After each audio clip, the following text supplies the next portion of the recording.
4 brothers, all killed. The last and youngest just last night at the hand of someone who police are hoping to close in on much sooner than later. While officials have not yet cut the victim's name loose, those close to the incident says he's a notorious gang leader whose rap sheet spans more than a decade.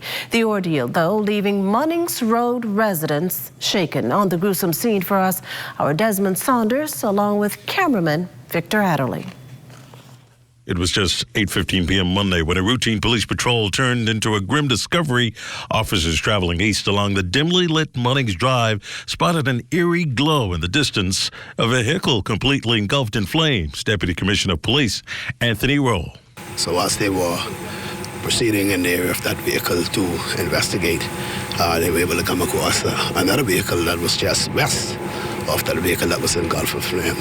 And their attention was drawn to a dark male that was lying face down on the ground next to a 4-door dark-colored vehicle. Emergency medical personnel rushed to the scene, but the body, believed to be that of a man in his late 30s, showed no signs of life.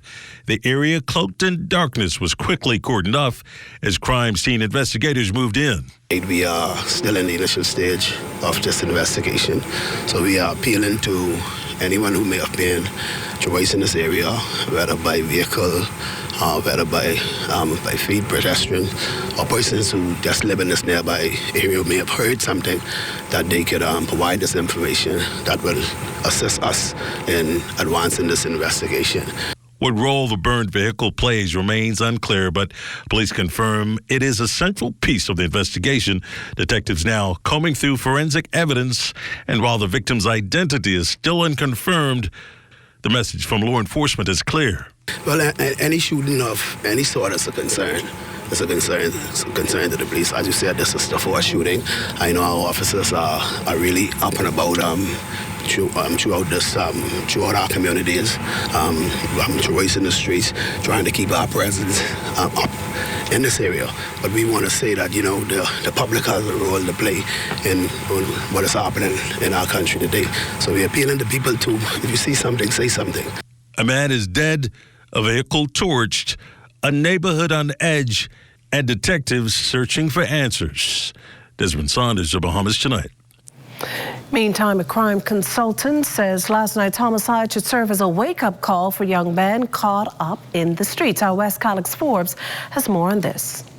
While the police has yet to release an official identification for the country's latest murder victim, community leader Carlos Reed told us the man was well known in the streets and his death signaled a turning point. I want to express my condolences to the family.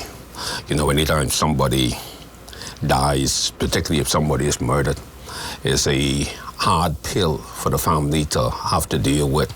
And particularly in this case where a mother had all of her sons basically killed, you know, so I want to send my condolences to her. And when we look at this situation, right, I believe that this is a result of a war that's been brewing in our streets for a very long time. Reed, who also serves as the Ministry of National Security consultant, stressed that young men still chasing the same life should take this as a wake-up call. I believe that everybody on the street knows that name. He's built a name for himself. And I believe that this serves as a wake-up to a lot of persons who believe that they're invincible. But this is not the first name person that is being cut down on our streets. You look at persons like Irie, he got cut down. You look at John Vick.